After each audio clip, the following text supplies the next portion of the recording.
IT staff, Brad and his folks here at the Pacific Biosciences Research Center at the University of Hawaii are responsible for putting together the audio-visual side and the technology side of all of this, which, when you get a little liquid sunshine, can be a bit of a challenge. So please join me in giving all these folks and their staffs a big round of applause for making this happen.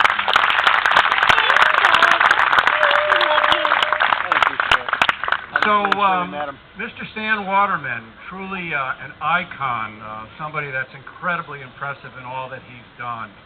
I went to one of the websites and it said he started working in the 1950s in the ocean, but I learned from talking to him at dinner tonight, he really started in the 1930s with his observations as a child, and when he was first in the ocean off of Florida and was experimenting with mass fins and snorkel before other folks had really invented them. So it's quite impressive all that he's done. Now, some of us who dive are impressed perhaps by the fact that he's in the International Scuba Divers Hall of Fame. For those of you who perhaps aren't familiar with that honor, you probably will be impressed by the fact that he's won 5 Emmy Awards for his videography and for the movies and all that he's produced. So we're truly very, very pleased to have him this evening. And my job now is to turn the mic over to him and let you folks enjoy the evening. Thank you for coming.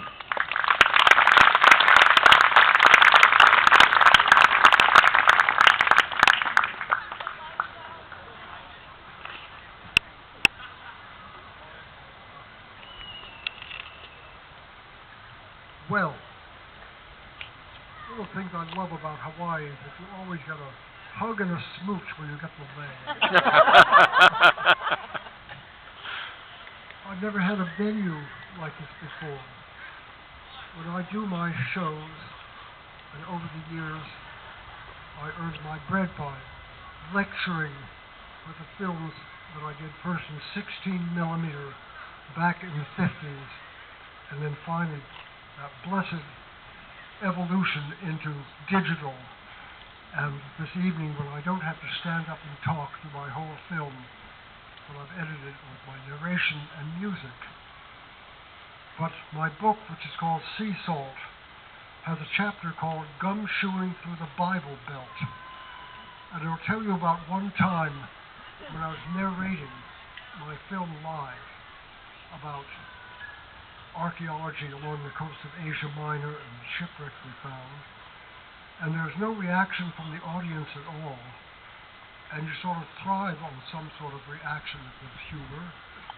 And I fell asleep standing at the podium right next to the edge of the orchestra and fell into the orchestra pit. Well, who knows what may happen tonight. But there's something really lovely about all of you on the lawn here with your blankets and your chairs, and something warm and intimate. I feel very good about talking to you. The medley of videos that I have for you, we're going to start this evening with a short one. I think it's only 8 minutes long.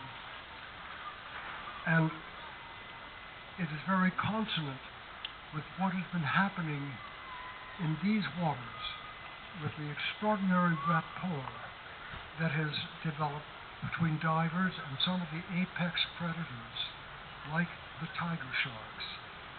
And I remember hearing about and corresponding with 2 chaps, and I think they were either from Maui or here, who were getting it on with a pair of tiger sharks in the open water off of, I think it was off of Maui, and have discovered that they weren't attacked and torn apart, that the predators didn't just by spontaneous predation rush in on them. And I found that over the years, and one of the circumstances that enabled me to earn a living was years ago when we did Blue Water White Death. And for the first time, because it was a seminal experience then, back in 1967, I guess, we went outside of the cages off of South Africa with the big oceanic whitetips, scared to death, thinking we could take the chance and get away with it, and did, and found that they were interested, curious, but feeding on a large target that had been harpooned by a whaling company there, and that we could work with them. And so over the years, sharks became the subject that put my children through college.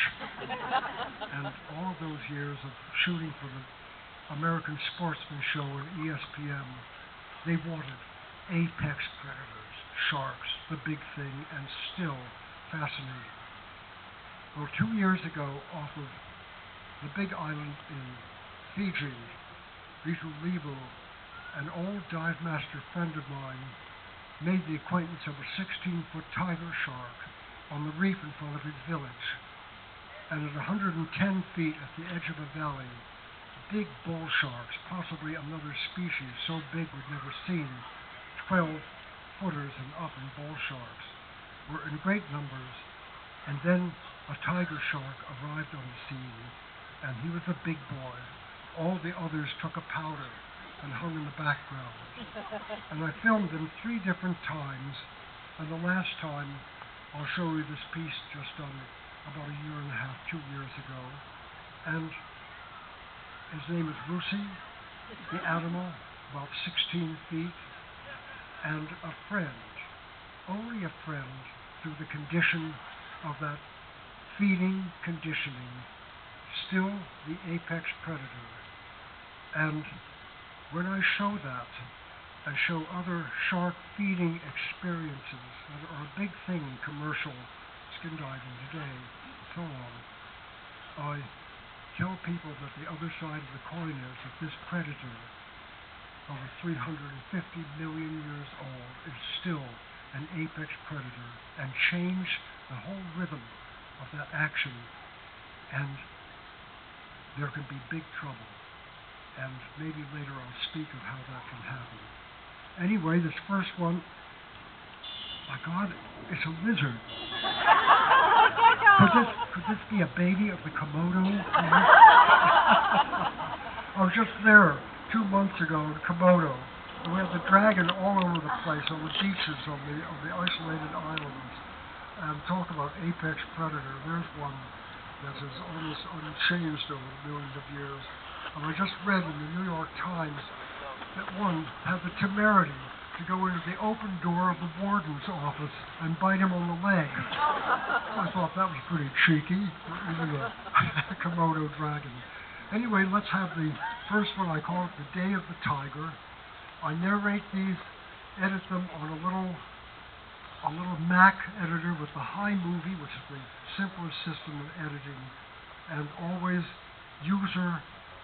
user-friendly cameras, not the big commercial ones, but lovely little high-def ones that are about as big as that, and they're reasonably presentable. All right, if we can have the film.